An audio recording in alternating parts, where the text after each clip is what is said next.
तो मैं नहीं चाहता कि आपकी गाड़ी में भी वो प्रॉब्लम हो। तब जाके मुझे पता चला कि ये गाड़ी है,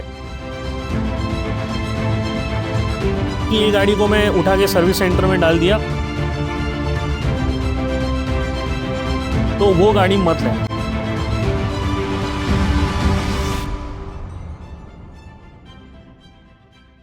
हेलो दोस्तों, आपका बहुत बहुत स्वागत है मेरे चैनल राइडो व्लॉगिंग में। तो आपने मेरी जो पिछली वीडियो थी कि मैंने रेनॉल्ट क्विड क्यों ली थी, क्या रीज़न था, वो वीडियो पे आपने बहुत ही अच्छा रिस्पांस दिया है, आपने बहुत ही अच्छे रिव्यूज़ दिए, आपने बहुत ही अच्छे कमेंट्स किए हैं और वो वीडियो को आपने काफ़ी अप्रिशिएट किया है। उस वीडियो में जो कमेंट्स थे उसमें कई कमेंट्स ऐसे भी थे कि भाई हमको भी ये गाड़ी लेनी है, कुछ कमेंट्स ऐसे थे कि हमारे पास ऑलरेडी है, हम कितने खुश हैं, कुछ लोग ऐसे थे कि कुछ कमियों की वजह से प्रॉब्लम है। ठीक है, पर कई सारी कमेंट्स ऐसी थी, मेजॉरिटी कमेंट्स ऐसी थी कि भाई मुझे ऐसी गाड़ी लेनी है, जो आपकी रिक्वायरमेंट है वही मेरी रिक्वायरमेंट है, तो वही सेम गाड़ी मुझे चाहिए, तो मैं कैसे लूँ। तो आज का ये वीडियो जो है वो उस पर बेस्ड है। अगर आपको 2026 में सेकेंड हैंड कार मार्केट में अगर रेनॉल्ट क्विड खरीदनी है तो आपको कौन कौन से पॉइंटर्स ध्यान में रखने हैं, फिर चाहे वो 800 सीसी की हो, 1000 सीसी की हो, ऑटोमेटिक हो, मैनुअल हो, पेट्रोल हो, कोई भी लो आप, ठीक है, तो ये पॉइंटर्स आपको ध्यान में रखने ही है। तो दोस्तों देखो, सबसे पहला पॉइंट जो हमको चेक करना है वो है इंजन और वाइब्रेशन चेक करना। तो इसमें आपको करना क्या है कि जब आप गाड़ी टेस्ट ड्राइव करने तो लोगे, ठीक है, तो उसके अंदर आप एसी ऑन करो और उसको आइडल पे रखो थोड़ी देर के लिए।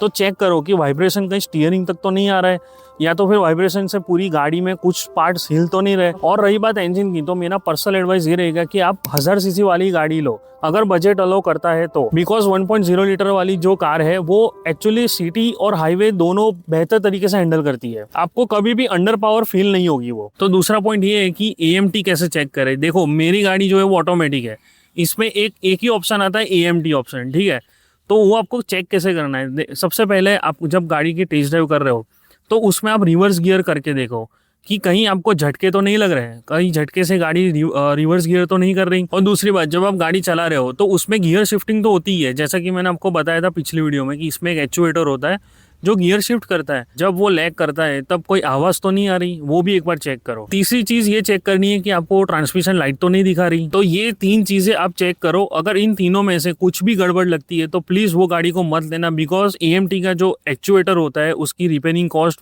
बहुत ही ज्यादा होती है, तकरीबन 1.5-2 लाख के आसपास होती है। तो अब आपको चेक करना है पैनल गैपिंग और कोरोजन। देखो, नॉर्मली रेनॉल्ट क्विड में जो पैनल गैपिंग होती है वो ज्यादा ही होती है, बट इसमें आपको चेक क्या करना है कि आप जब पैनल गैप चेक करो तो आपको देखो कि कहीं अनइवन गैप तो नहीं है, कहीं ऐसा ना हो कि कहीं इस तरफ ज़्यादा हो इस तरफ कम हो, तो समझ जाना कि वो गाड़ी एक्सीडेंटल है। तो अब आप चेक करो कि कहाँ कहाँ पे जंग लगा है। तो सबसे पहले आप चेक करो कि बूट ओपन करो अपना, और उस पर जो सस्पेंशन माउंट होते हैं उस पर चेक करो कि वहाँ पे जो ज़्यादा जंग तो नहीं लगा है।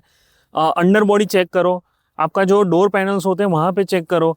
अगर आपको बहुत ही ज़्यादा ऐसा लग रहा है कि ये रिपेयरेबल नहीं है और इस पर बहुत ही ज़्यादा जंग लगा है तो वो गाड़ी मत लेना, बिकॉज इसके डोर पैनल्स और जो बूट है, उसके जो सस्पेंशन है, उसकी जो टोटल मिला के जो कॉस्ट है वो तकरीबन 80 से 70 हज़ार रुपए के आसपास आएगी। तो उसी पॉइंट से निकल के आता है हमारा चेकलिस्ट का अगला पॉइंट, जो कि है सस्पेंशन और अंडर बॉडी हेडिक्स। देखो, रेनॉल्ट क्विड का जो ग्राउंड क्लियरेंस है वो नॉर्मली इंडियन रोड के हिसाब से काफ़ी अच्छा है, यानी कि 184 mm है।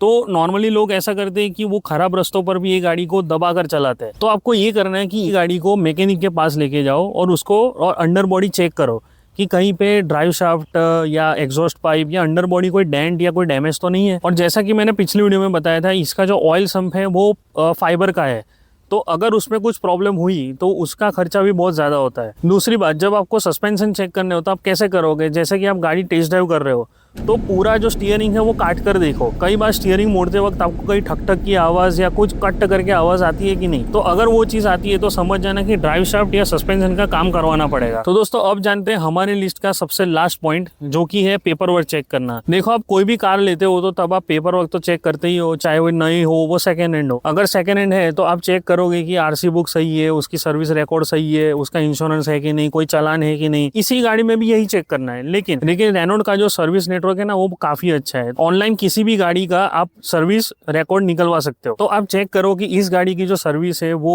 ऑथोराइज सर्विस सेंटर से ही हुई है, रेगुलर मेंटेनेंस हुई है नहीं हुई, और शेड्यूल के हिसाब से हुई है कि नहीं, वो आप एक बार चेक करो। और हाँ, एक और चीज़ है, इस गाड़ी पे कोई भी क्रिमिनल रिकॉर्ड है कि नहीं वो एक बार चेक करो, वो सबसे ज़रूरी चीज़ है। तो देखो, मैंने जितने भी पॉइंटर्स बताए इस गाड़ी में, जो मेरा पर्सनल एक्सपीरियंस है वो मैं शेयर करता हूँ कि जब मैंने इस गाड़ी का टेस्ट ड्राइव लिया था तो नॉर्मली इस गाड़ी में कोई प्रॉब्लम नहीं है, आज भी नहीं है, मेजर इशू आज तक कोई नहीं है। बट जब पेपर वर्क चेक करा था तो मैंने इसका सर्विस हिस्ट्री नहीं निकाला था।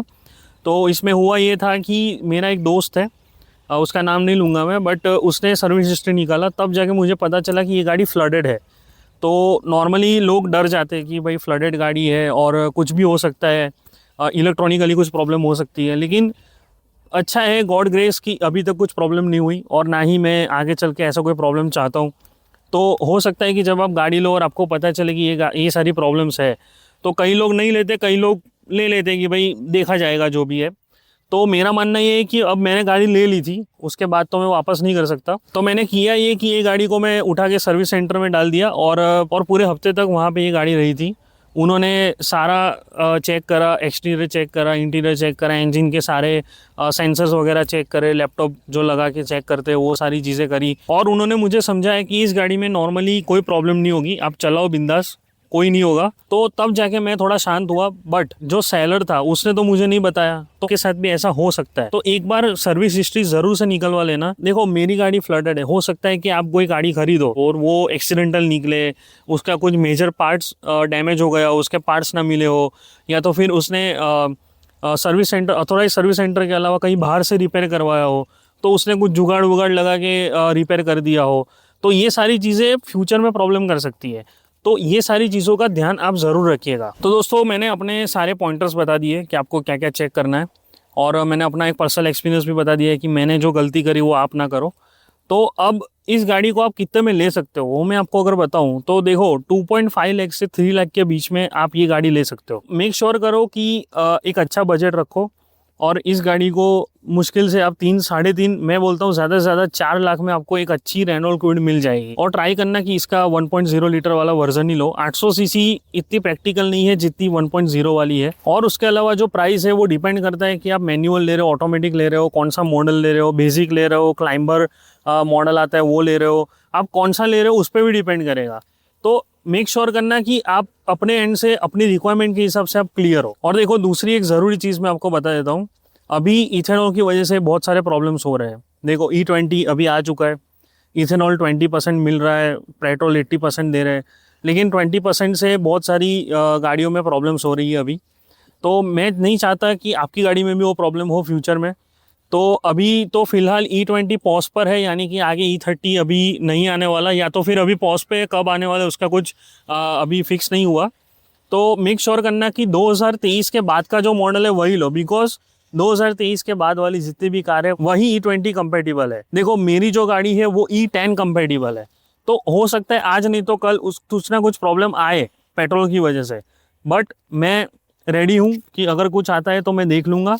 लेकिन मैं नहीं चाहता कि आप पे भी वो प्रॉब्लम आए। तो आप मेक श्योर करो कि 2023 के बाद वाली ही गाड़ी लो, ताकि फ्यूचर में आपको इस इथेनॉल की वजह से कुछ प्रॉब्लम्स ना हो। तो दोस्तों, वीडियो यहीं पे एंड करते हैं, और मैंने आपको जितने भी पॉइंट्स बताए वो आपको मेक श्योर कि आप वो चेक करो जब भी आप सेकेंड हैंड कार खरीदो या स्पेशली रेनॉल्ट क्विड खरीदो। और अगर ये वीडियो आपको इन्फॉर्मेटिव लगा है तो प्लीज़ इस वीडियो को लाइक करो, शेयर करो, और मेरी चैनल जो है वो उसको सब्सक्राइब कर देना यार, क्योंकि आप में से 80% लोग जो है वो सब्सक्राइब नहीं कर रहे हैं। तो प्लीज़ मेरी चैनल को सब्सक्राइब ज़रूर कर देना। मिलते हैं नेक्स्ट वीडियो में, बाय।